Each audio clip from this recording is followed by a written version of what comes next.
Il y a eu beaucoup de développement depuis le début de la pandémie COVID-19. Dernièrement, de nombreuses questions ont également fait surface, notamment en ce qui concerne les CHSLD et la sécurité et protection des travailleurs de la santé dans ces établissements. Pour en discuter davantage, le docteur Yves Lontin, chef de l'unité de prévention et contrôle des infections à l'hôpital Général-Juif, se joint à nous. Docteur Lontin, bonjour. Bonjour. Donc, Dr Lontin, plusieurs mois après l'identification des premiers cas de COVID-19, que savons-nous de la transmission? Qu'est-ce qu'on a appris? C'est clair qu'on en sait beaucoup plus maintenant qu'on en savait il y a 2 ou 3 mois au début de l'épidémie. Euh, Alors qu'à l'époque, on basait nos recommandations sur notre expérience qu'on avait de l'ancien SRAS, donc l'ancien coronavirus, le SRAS qui avait frappé là, Toronto, Hong Kong, la Chine il y a 15 ans déjà. Donc, on basait beaucoup de recommandations sur l'ancien SRAS. Maintenant, parce qu'il y avait peu de papiers, peu d'études qui avaient été publiées à l'époque. Maintenant, on parle d'environ 500 papiers par jour qui sont publiés maintenant, des études qui sont publiées sur ce virus-là. Donc, on en sait énormément plus. On ne sait pas tout encore, mais on en sait beaucoup plus. Et puis, effectivement, le principe de précaution qu'on utilisait au début, donc les gens disaient souvent, le SRAS COVID-2, ça va être la même chose que le SRAS COVID-1, là. Donc, le nouveau coronavirus là, qui fait le COVID-19 va sûrement être la même chose que le SRAS qui a frappé il y a 15 ans. On se rend compte que ce n'est pas exactement la même chose. Donc, au niveau de la virologie, le temps d'incubation, le niveau de les moments où les gens ont plus de virus dans le sang versus moins de virus, ces choses-là sont différentes entre ces virus-là. Ils ne sont pas exactement comparables. Donc, on en sait beaucoup plus. Pour votre question spécifique qui est qu'est-ce qu'on sait de plus concernant la transmission. Euh, Vous avez probablement vu beaucoup, les gens qui suivent les nouvelles ont vu probablement plein de papiers sortir ou en fait d'être cités. Vous avez peut-être vu des études qui ont été rapportées dans les médias, par exemple, qui disaient qu'un jogger pouvait faire une traînée de contagiosité jusqu'à 8 mètres derrière lui. Donc, les gens utilisaient ça pour remettre en doute les questions qu'on disait que le virus, peut-être qu'il peut se transmettre sur une période de plus grande que 2 mètres basée sur cette étude-là. Donc, on confirme que le virus se transmet principalement par gouttelettes qui peuvent voyager principalement dans un cercle de 2 mètres autour de la personne, parce que les gouttelettes sont assez grosses pour que la gravité ait un impact sur elles. Donc, les gouttelettes vont tomber dans un cercle rapproché autour de la personne. Pour ce qui est des études là, qui frappent beaucoup l'imaginaire, puis qui sont reprises par les médias, là, donc, parce que c'est vrai que ça peut voyager sur 8 mètres, parce que c'est vrai que ça peut être aérosolisé, il faut toujours prendre ces études avec des gros grains de sel. Les chercheurs publient le résultat sans même avoir été revus par des pairs pour s'assurer qu'il n'y a pas d'erreur dans les études. Euh, donc, les études sont publiées, ce qu'on appelle un nouveau mécanisme, ça s'appelle le preprint, là, c'est-à-dire qu'ils sont publiés alors même qu'ils n'ont pas encore été évalués par d'autres experts dans le domaine. Et puis, quand on les lit en détail, on se rend compte souvent qu'il y a une surinterprétation des résultats. Je pense que les gens veulent tous bien faire, là, mais tout le monde n'est pas nécessairement un expert en aérobiologie, là, qui est la spécialité qui évalue là, la transmission des micro-organismes dans l'air, là. Donc, il faut faire très attention. Malheureusement, des fois, ces études-là nous, nous desservent beaucoup plus qu'elles nous servent parce qu'elles envoient les gens à tirer des conclusions qui sont fausses. Docteur Lontin, par rapport à la protection, quelles sont les précautions exactes que nous devons prendre pour nous protéger et pour protéger les patients et les résidents? Donc, dès qu'on soigne un patient qui a ou bien la COVID confirmée ou qui est suspecté d'être infecté par la COVID, on recommande l'utilisation des mesures gouttelettes contact avec précaution oculaire. Donc, gouttelette, c'est le port d'un masque de procédure ou un masque chirurgical, donc le masque standard là, qui va autour des oreilles ici. Euh, Contact, c'est l'utilisation de gants qui recouvrent bien là, le poignet, donc de gants avec une blouse qui peut être une blouse là, ou bien réutilisable ou bien jetable. Et puis, l'utilisation d'une protection oculaire qui peut être ou bien des lunettes de protection, donc qui recouvrent bien les côtés, ou une visière complète là, qui recouvre là, en fait les yeux, mais qui vont aussi couvrir le visage là, par le fait même. Donc, ce sont les recommandations qui sont présentes au travers du CIUS. et qui sont aussi utilisés là, partout au Québec et dans le reste du Canada.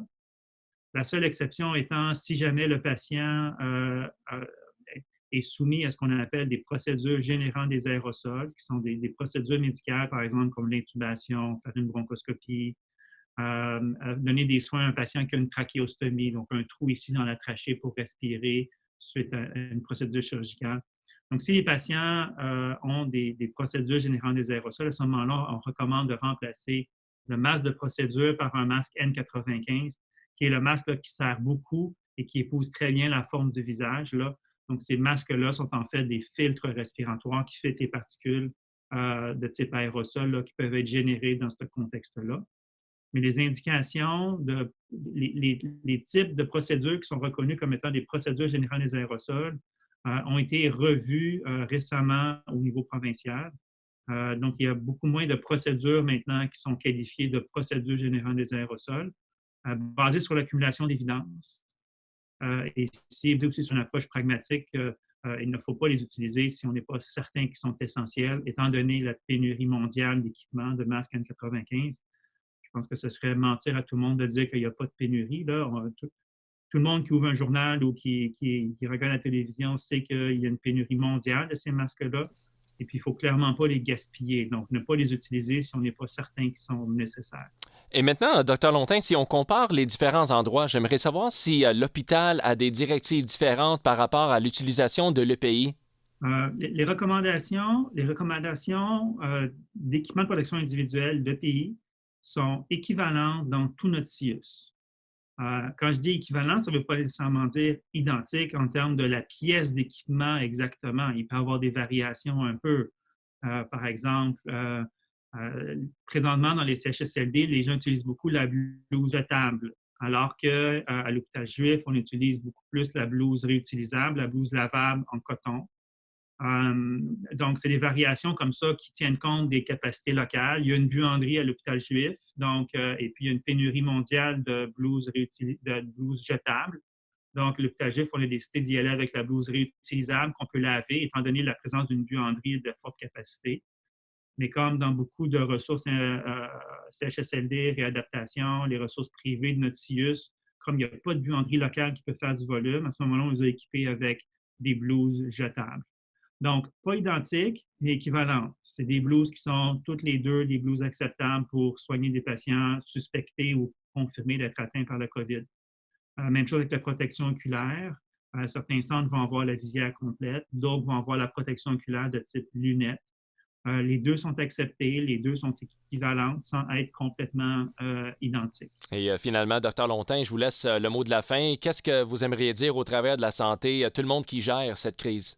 Bien, premièrement, je voudrais remercier tout le monde de leur effort, qui est un effort colossal. Les infirmières, les préposés, qui ont vraiment des rapports là, étant prolongés et intimes avec les patients. Je comprends la fatigue, je comprends le stress. Devant le stress, je comprends qu'il peut y avoir beaucoup de questions qui surviennent. L'équipe PCI du CIUS, en fait, toute la direction du CIUS travaille d'arrache-pied pour essayer de faire des recommandations les plus consistantes possibles.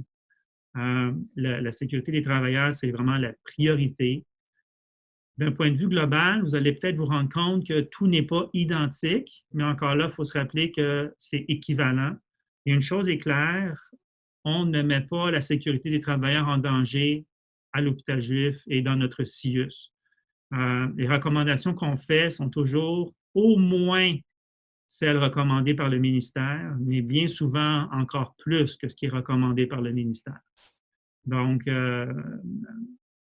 il faut...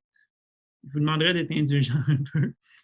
C'est pas facile. Idéalement, on voudrait que tout le monde ait exactement le même équipement. Vous savez, il y a de la pénurie partout, puis il faut utiliser des équivalences qui vont performer aussi bien, même s'ils ne sont pas exactement pareils. Et puis, si vous avez l'impression qu'il vous manque de l'équipement, faites-le savoir. Ça se pourrait qu'il y en ait de l'équipement disponible. Des fois, il faut juste faire une demande d'équipement, puis vous allez en avoir. Que ce soit, par exemple, si vous avez juste des gants courts et que vous avez l'impression que les blouses sont trop petites, vous n'arrivez pas à recouvrir correctement votre blouse avec le gant, ben faites une demande pour des gants à manches longues, des gants à poignets longs, et puis probablement qu'on va vous en trouver parce que c'est tout à fait justifié dans ce contexte-là. On ne veut pas que des gens aient de l'espace de poignet à découvert lorsqu'ils soignent des patients avec la COVID. Donc, faites les demandes et puis on va tout faire pour pouvoir les respecter. Dr Yves Lontin, chef de l'unité de prévention et contrôle des infections à l'hôpital Général Juif, merci beaucoup d'avoir pris le temps. Merci bien.